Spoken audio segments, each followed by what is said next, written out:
Robert Vadra का Amethi seat पर बड़ा बयान आया है। चुनाव लड़ने का मौका मिला तो अमेठी से लड़ूंगा, ये वाड्रा ने कहा है। अमेठी में हमने बहुत काम किया है, रॉबर्ट वाड्रा ये कह रहे हैं। स्मृति ईरानी की अमेठी के विकास में रुचि नहीं है, उन्होंने कांग्रेस पर आरोप लगाने में ही रुचि है, वो सिर्फ कांग्रेस पर आरोप लगाती रहती हैं, गांधी परिवार को निशाने पर लेती रहती हैं, ये रॉबर्ट वाड्रा कह रहे हैं। अमेठी की जनता कांग्रेस का प्रतिनिधित्व चाहती है, ये रॉबर्ट वाड्रा कह रहे हैं। मीडिया के सामने आए, उन्होंने बयान दिया, गांधी परिवार का हिस्सा इसलिए टारगेट मुझे किया गया। भ्रष्टाचार के जो आरोप लगे, जमीन को लेकर के जो उनके खिलाफ शिकायतें हुई, जो कार्रवाई हुई, उसे लेकर के उन्होंने सफाई दी कि गांधी परिवार का हिस्सा हूं, इसलिए टारगेट किया गया।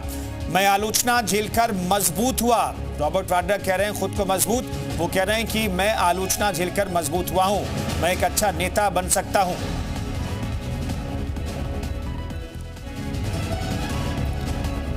वो चाहते हैं कि गांधी परिवार का कोई भी सदस्य वापस आए, वहाँ वो भारी बहुमत से जिताएंगे। यहाँ तक कि वो मेरे से भी प्रेरणा करते हैं और आशा करते हैं कि मैं वहाँ अपना पहला कदम अगर राजनीति में रखता हूँ और सांसद बनने की सोचता हूँ तो मैं अमेठी को ही रिप्रेजेंट करूँ, क्योंकि मैंने 99 से अपनी जो प्रचार प्रियंका के साथ शुरू किया वो अमेठी में ही था। तो चर्चा शुरू करें उससे पहले आपको बताते हैं कि आखिर अमेठी और गांधी परिवार का राजनीतिक रिश्ता क्या है। अमेठी और गांधी परिवार का रिश्ता समझिए। 1980 की बात करें तो संजय गांधी यहां से सांसद बने, 1981 से 1991 तक राजीव गांधी यहां से सांसद रहे। 1999 में बात करें तो सोनिया गांधी यहां पर सांसद बनी और 2004 से राहुल गांधी सांसद रहे, लेकिन 2019 में वो अमेठी से चुनाव हार गए। और यहां से कुल मिलाकर देखें तो अमेठी को लेकर के लड़ाई शुरू हो रही है और अमेठी को लेकर के जो उगापू की स्थिति है वो तस्वीर साफ क्या आज हो गई है या आने वाले कुछ दिनों में तस्वीर साफ हो जाएगी, अपने आप में बड़ा सवाल है। इस पर बातचीत करने के लिए तमाम मेहमान हमारे साथ जुड़ रहे हैं। पल्लवी सिंह हमारे साथ प्रवक्ता बीजेपी के मौजूद हैं, सुशील पासी प्रवक्ता कांग्रेस के मौजूद हैं, अशोक यादव प्रवक्ता समाजवादी पार्टी के मौजूद हैं। तमाम मेहमानों का बहुत बहुत स्वागत है। पहला सवाल सुशील पासी जी, क्या यह तय माना जाए कि अमेठी से रॉबर्ट वाड्रा प्रत्याशी हो सकते हैं? हालांकि आप कहेंगे कि आलाकमान तय करेगा, लेकिन जिस तरीके से बयान आज आया उसके बाद आप लोग चाहते हैं या ऐसा होगा? देखिए, ऐसा है कि अमेठी में कौन चुनाव लड़ेगा कौन नहीं लड़ेगा, इसके लिए हमारी जो सेंट्रल इलेक्शन कमेटी होती है वो तय करेगी कि कौन लड़ेगा कौन नहीं लड़ेगा।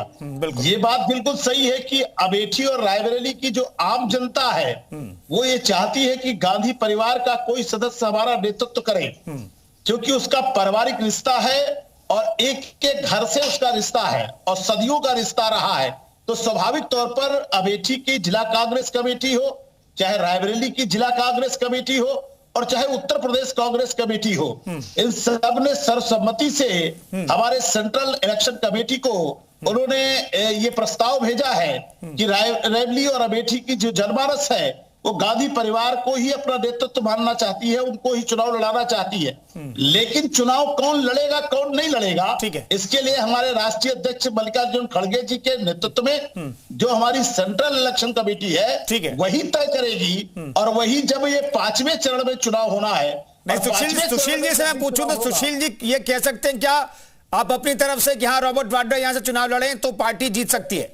सुशील जी जल्दी से। नहीं, अमेठी में तो कांग्रेस का कोई भी व्यक्ति चुनाव लड़ेगा वो चुनाव जीत कर जाएगा। कांग्रेस का देखिए, ये कांग्रेस की सीट है रायबरेली और अमेठी में तो, लेकिन जनता वहां गांधी परिवार का नेतृत्व। अब तो कांग्रेस की सीट मत बोलिए, क्योंकि आपके जो सबसे बड़े नेता है वो चुनाव हार गए थे 50,000 वोट से। मैं लौटता हूं, थोड़ा छोटा छोटा जवाब देंगे तो बेहतर रहेगा, क्योंकि आज हम चर्चा में 4 खबरों पर बातचीत करेंगे। पल्लवी सिंह जी, कांग्रेस कह रहे हैं कि ये तो भाई कांग्रेस की सीट है अमेठी की। मानते आ रहे कि इनकी सीट है, अमेठी की सीट तो उनके पास अब रही नहीं, तो अमेठी की तो ना ही बात करें। अब कांग्रेस पार्टी परिवारवाद की ही बात करती है। और अभी आपने आज सुना भी होगा, संजय निरुपम जी कह रहे थे कि 5 इनके पावर सेंटर्स हैं जो हर चीज में डिसाइड करते हैं और आपस में इनकी लॉबीज है जिसमें खींचातान चलती रहती है। और दूसरी बात जो है, अगर सोनिया गांधी जी, प्रियंका गांधी जी या राहुल गांधी जी नहीं लड़ रहे हैं वहां पे इलेक्शन, तो चौथा ऑप्शन कौन आएगा? बहुत ही नॉर्मल सा है कि वो अपने दामाद जी को ही वहां पे उतारेंगे। तो ये बहुत ही पहले से, इसीलिए उसमें इतना समय लग रहा था। बहुत दिनों से असमंजस की स्थिति क्यों बनी हुई थी? पहले तो थोड़ा एक इनको हार का डर भी सता रहा है, क्योंकि पिछला जो हो चुका है पहले, उनको भी पता है कि वहां पे वही स्थिति दोबारा भी है। और जनता की बात कर रहे हैं, जनता के बीच में जब पहले ये लोग जीतते थे तब भी ये लोग जनता के बीच में नहीं जाते थे। पिछली हार का कारण ही यही था कि इन्होंने जनता से दूरी बना के रखी, जिसको आप पारिवारिक सीट कहते हो, जो जिसने हमेशा आपको जिता के आगे बढ़ाया, वहां आप झांकने तक नहीं जाते हैं। तो वही हश्र वहां पे अमेठी में हुआ था और सेम हश्र रायबरेली में होने जा रहा है। इन्होंने बोला कि जनता चाहती है कि वो आगे आके लड़े। आप जनता से संपर्क करते कब हैं? आप तो सिर्फ आपके पदाधिकारियों से बात करते हैं, आपके जो कार्यकर्ता है उनसे। पल्लवी जी, वहां पर बहुत सारे पोस्टर लगे हुए हैं, सोशल मीडिया पर ऐसी खबरें आ रही हैं कि वहां पर बदलाव चाहिए, मैंने बोला परिवार गांधी परिवार क्यों चाहिए? कांग्रेस पार्टी का ऑफिस वहां भी है, वहां पे भी कार्यकर्ता है, तो पोस्टर लगाना कोई बहुत बड़ी बात नहीं है। ये तो बहुत छोटी सी बात है। पोस्टर तो किसी के भी लग सकता है, लेकिन आप जनता जो जिसके लिए आप लड़ने की बात कर रहे हैं, आपने क्या वहां पे विकास किया? आप जीत के आ रहे थे, आपने क्या विकास किया? उसी आधार पर आपको जनता ने नकार दिया था। ठीक है पल्लवी जी, मैं लौटता हूँ। छोटा छोटा जवाब देंगे तो ज्यादा बेहतर है आज, क्योंकि आज हम 4 खबरों पर चर्चा करेंगे। अशोक यादव जी समाजवादी पार्टी के प्रवक्ता मौजूद हैं। अशोक यादव साहब, चूंकि गठबंधन को हराना है, एनडीए को यहां पर जो इंडिया गठबंधन है, लेकिन उसके हिसाब से प्रत्याशी बहुत इंपॉर्टेंट है। भाई प्रत्याशी तो आप लोग बदल रहे हैं, बार बार बदल रहे हैं, लेकिन यहां पर प्रत्याशी तय नहीं कर पा रही कांग्रेस। आपको लगता है क्या कि गांधी परिवार से अगर कोई प्रत्याशी होगा, चाहे रॉबर्ट वाड्रा हो या फिर प्रियंका गांधी हो, तो ये दोनों सीट में जीत थोड़ी आसान होगी?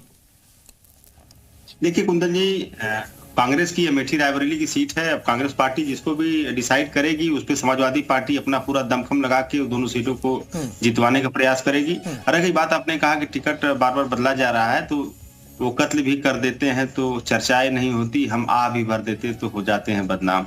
तो देखिए, भारतीय जनता पार्टी में 100 से ज्यादा सिटिंग सांसदों के टिकट काट दिए गए। अभी मुरादाबाद और गाजियाबाद मैंने सुना कि शायद वहां पे नेता लोग भारतीय जनता पार्टी के कॉलर वॉलर पकड़ लिए, एक दूसरे का मार पिटाई हो गई। तो इस तरह की चीजें जो है हर जगह हो रही है। हमारे यहाँ कम से कम कॉलर पकड़ के मारपीट नहीं हुई, ना हमारे यहाँ इस तरह कोई बात हुई। हमारे जो भी वहां पे समीकरण है, जो भी प्रत्याशी को लेकर नहीं, इस पर अशोक जी, इस पर हम बातचीत करेंगे। दरअसल इस पर भी बातचीत करेंगे, सीटों को बदलने पर हम अलग से बातचीत करेंगे, लेकिन अमेठी और रायबरेली को लेकर के चर्चा बेहद जरूरी है। तो आपको लगता है कि जल्दी से छोटा जवाब, क्योंकि अगली खबर का हम रुख करेंगे, जल्दी से बता दीजिए कि ये 2 सीट पर जीत कैसे मिल सकती है कांग्रेस को? कि वहां पे मैं फिर वही कहूंगा कुंदन जी कि कांग्रेस पार्टी की वहां पे